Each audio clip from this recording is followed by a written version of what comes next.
সাকিব তামিমরা না পারলেও বাংলাদেশকে ট্রফি এনে দিতে চান মেহেদী হাসান মিরাজ।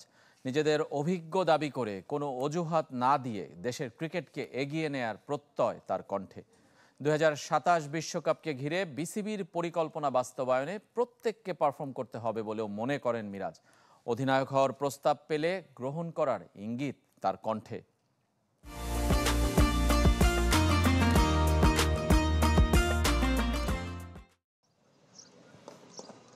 ফ্যান্টাস্টিক ফাইভ এখন অতীত।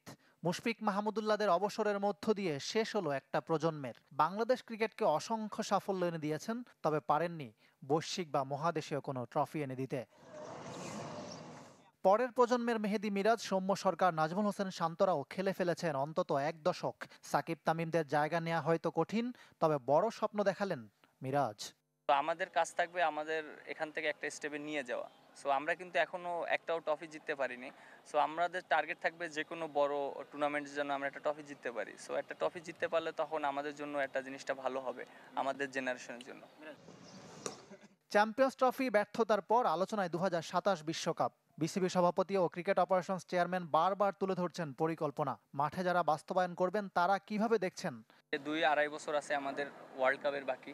এখন থেকে এই টিমটাকে একটা সেট আপ করতে হবে এবং কারা খেলবে, কোন পজিশনে খেলবে সেইটাকে নিয়ে আমাদের প্র্যাকটিস করতে হবে এবং এক একটা প্লেয়ারের ওইখানে সুযোগ দিতে হবে এবং সবাইকে ব্যাক করতে হবে। যাদেরকে ঘিরে নতুন আশা বুনছে বাংলাদেশ, তাদের অন্যতম মেহেদী মিরাজ। বয়সভিত্তিক পর্যায় থেকে অধিনায়ক হিসাবে তার নাম চলে আসে। জাতীয় দলে সেই অর্থে সুযোগ আসেনি। বিসিবি তাকে দায়িত্ব দিলে নিতে আগ্রহী তা বুঝিয়ে দিলেন মিরাজ।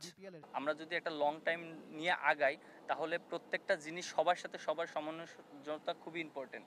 একটা প্লেয়ারকে আপনি এস্টাবলিশ করতে গেলে তাকে সুযোগ দিতে হবে। জাতীয় দলে এত বছর খেলার পর উইকেট ও অভিজ্ঞতার অজুহাত দেওয়ার সুযোগ দেখছেন না মেহেদী মিরাজ। এখন সময় বাংলাদেশকে ভালো কিছু উপহার দেওয়ার। ইকরাম হোসাইন, চ্যানেল 24, ঢাকা।